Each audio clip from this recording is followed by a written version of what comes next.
ಎಲ್ಲರಿಗೂ ನಮಸ್ಕಾರಗಳು. ಸ್ಮಿತಾಸ್ ಮ್ಯಾಜಿಕ್ ಹ್ಯಾಂಡ್ಸ್ಗೆ ಎಲ್ಲರಿಗೂ ಸ್ವಾಗತ. ನೋಡಿ, ಇವತ್ತು ನಾನು ನಿಮಗೆ ರಾಘವೇಂದ್ರ ಸ್ವಾಮಿಗಳಿಗೆ ಆರಾಧನೆ ಮಾಡುವಂಥ ಒಂದು ದೀಪಾರಾಧನೆ ತಿಳಿಸ್ಕೊಡ್ತಾ ಇದ್ದೇನೆ. ಶ್ರೀ ಗುರು ರಾಘವೇಂದ್ರ ಸ್ವಾಮಿಗಳ 355ನೇ ಆರಾಧನಾ ಮಹೋತ್ಸವವು ಈಗ ನಮಗೆ ಪ್ರಾರಂಭವಾಗುತ್ತದೆ. ಅಂದರೆ ಆಗಸ್ಟ್ 29ರಿಂದ 31ರವರೆಗೂ ಇರ್ತದೆ. ನೋಡಿ, ನಾನು ಅದಕ್ಕೆ 2 ಬೆಲ್ಲದ ಹಚ್ಚನ್ನು ತೆಗೆದುಕೊಂಡಿದ್ದೇನೆ. ಬೆಲ್ಲದ ದೀಪಾರಾಧನೆಯನ್ನು ನೀವು ಇಷ್ಟು ವಾರಗಳು ಮಾಡ್ತೀನಿ ಅಂತ ಸಂಕಲ್ಪ ಮಾಡ್ಕೊಂಡು ಮಾಡಿದ್ದೇ ಅದಲ್ಲಿ ಅಷ್ಟು ದಿವಸ, ಈಗ 5 ವಾರ ಅಂತಂದರೆ 5 ವಾರದ ಒಳಗೇ ನಿಮಗೆ ಅದು ಏನು ನೀವು ಒಂದು ಸಂಕಲ್ಪ ಮಾಡ್ಕೊಂಡು ಪೂಜೆ ಮಾಡಿರ್ತೀರೋ ಅದು ಈಡೇರುತ್ತದೆ. ತುಂಬ ಅಂದರೆ ತುಂಬಾ ಸುಲಭವಾಗಿ ಮಾಡುವಂಥ ದೀಪಾರಾಧನೆಯೂ ಆಗಿರುತ್ತದೆ. ಜೊತೆಯಲ್ಲಿ ನಮ್ಮ ಸಂಕಲ್ಪವು ಬೇಗನೆ ಈಡೇರುತ್ತದೆ. ಈಗ ನೋಡಿ, 2 ಬೆಲ್ಲದ ಹಚ್ಚನ್ನು ತೆಗೆದುಕೊಂಡಿದ್ದೇನೆ. ಇದನ್ನು ನೀವು ಮನೆಯಲ್ಲೂ ಮಾಡ್ಬೋದು, ಹಾಗೆಯೇ ರಾಯರ ಮಠದಲ್ಲೂ ಸಹ ಮಾಡ್ಬೋದು. ವಿಶೇಷವಾಗಿ ಈಗ ಆರಾಧನಾ ಮಹೋತ್ಸವ ಇರೋದ್ರಿಂದ 2 ಬೆಲ್ಲದ ಹಚ್ಚಿಗೂ ಕೂಡ ನಾನು ಶ್ರೀಗಂಧ, ಅರಿಶಿನ, ಕುಂಕುಮವನ್ನು ಹಚ್ಚಿದ್ದೇನೆ. ಒಂದು ತಟ್ಟೆಯಲ್ಲಿ ಅಕ್ಕಿಯನ್ನು ತೆಗೆದುಕೊಂಡು ಅದರ ಮೇಲೆ 2 ವೀಳ್ಯದೆಲೆ ಇಟ್ಟು ಅಕ್ಷತೆಯನ್ನು ಹಾಕಿ ನಾವು ಬೆಲ್ಲದ ಹಚ್ಚನ್ನು ಇಟ್ಟು ಹೂವು ಮತ್ತು ಆದಷ್ಟು ತುಳಸಿಯಿಂದ ಅಲಂಕಾರ ಮಾಡಿ. ಅದು ಬಹಳ ಮುಖ್ಯವಾದದ್ದು.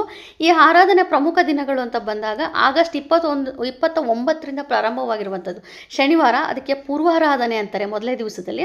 ಆಗಸ್ಟ್ 30 ಭಾನುವಾರ ಮಧ್ಯಾರಾಧನೆ. ಅದು ಆಗಸ್ಟ್ 31ನೇ ತಾರೀಕು ಸೋಮವಾರ ಉತ್ತರಾಧನೆ ಆಗಿರುತ್ತದೆ.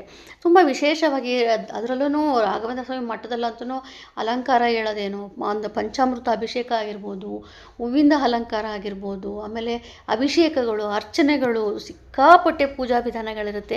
ಎಲ್ಲರೂ ಕೂಡ ಆಚರಣೆ ಮಾಡಿ ತುಂಬ ಅಂದರೆ ತುಂಬಾ ಒಳ್ಳೆಯದು. ಅದರಲ್ಲೂ ಈಗ ವಿಶೇಷವಾಗಿ ಬಂದಿರುವಂಥ ಶನಿವಾರ ದಿವಸನೇ ಪ್ರಾರಂಭವಾಗೋದ್ರಿಂದ ಶನಿವಾರ, ಭಾನುವಾರ, ಸೋಮವಾರ 3 ದಿವಸವೂ ಕೂಡ ನೀವು ಈ ಒಂದು ದೀಪಾರಾಧನೆ ಮಾಡ್ಬೋದು. ಆಗದೆ ಹೋದಾಗ ಕೊನೆಯ ದಿವಸದಲ್ಲಾದರೂ ಮಾಡ್ಬೋದು. ಇನ್ನು ಪೂಜಾ ವಿಧಾನ ನನಗೆ ತಿಳಿಸ್ಕೊಡ್ಬೇಕಾಗಿತ್ತು, ಆದರೆ ಏನಾಗಿದೆ ಅಂತಂದರೆ ನನಗೆ ಪೂಜೆಯ ವಿಧಾನ ತಿಳಿಸ್ಕೊಡೋದಕ್ಕೆ ಸಮಯ ಆಗಲಿಲ್ಲ. ನನಗೆ ಒಂದು ಸ್ವಲ್ಪ ಕಾರಣಾಂತರಗಳಿಂದ ಕೆಲಸ ತುಂಬಾ ಇತ್ತು. ಹಾಗಾಗಿ ನಾನು ಪೂಜೆ ವಿಧಾನ ತಿಳಿಸ್ಕೊಡೋದಕ್ಕಾಗಲಿಲ್ಲ. ಸೊ ಹಾಗಾಗಿ ಬೆಲ್ಲದ ದೀಪಾರಾಧನೆ ಮಾತ್ರ ತಿಳಿಸಿಕೊಡ್ತಾ ಇದ್ದೇನೆ. ಇದನ್ನು ನೀವು ಯಾವ ರೀತಿ ಪೂಜೆ ಮಾಡಬೇಕು ಅಂದ್ಕೊಂಡಿದ್ದೀರಾ ಸೇಮ್ ಅದೇ ಥರನೇ ಮಾಡ್ಬೋದು. ಮುಡುಪನ್ನು ಕಟ್ಟಿಟ್ಟು ನೀವು ಪೂಜೆ ಮಾಡ್ಕೋಬೋದು. ಅದರಲ್ಲಿ ಈ ದೀಪಾರಾಧನೆ 3 ದಿವಸವೂ ಮಾಡ್ಬೋದು, ಇಲ್ಲಾಂದರೆ 1 ದಿವಸನಾದ್ರೂ ಈ ದೀಪಾರಾಧನೆ ಮಾಡಿ ಒಂದು ಸಂಕಲ್ಪ ಮಾಡ್ಕೊಂಡು ಮಾಡಿ. ತುಂಬಾ ಒಳ್ಳೆಯದಾಗ್ತಾ ಬರ್ತದೆ. ನೋಡಿ, ತುಳಸಿಯಿಂದ ಅಲಂಕಾರ ಮಾಡಿ ಇದಕ್ಕೆ ತುಪ್ಪವನ್ನೇ ಬಳಸಬೇಕು. ತುಪ್ಪ ಬಿಟ್ಟು ಬೇರೆ ಏನನ್ನೂ ಬಳಸೋ ಹಾಗಿಲ್ಲ. ತುಪ್ಪದ ಬತ್ತಿಯನ್ನೇ ಹಾಕಬೇಕು.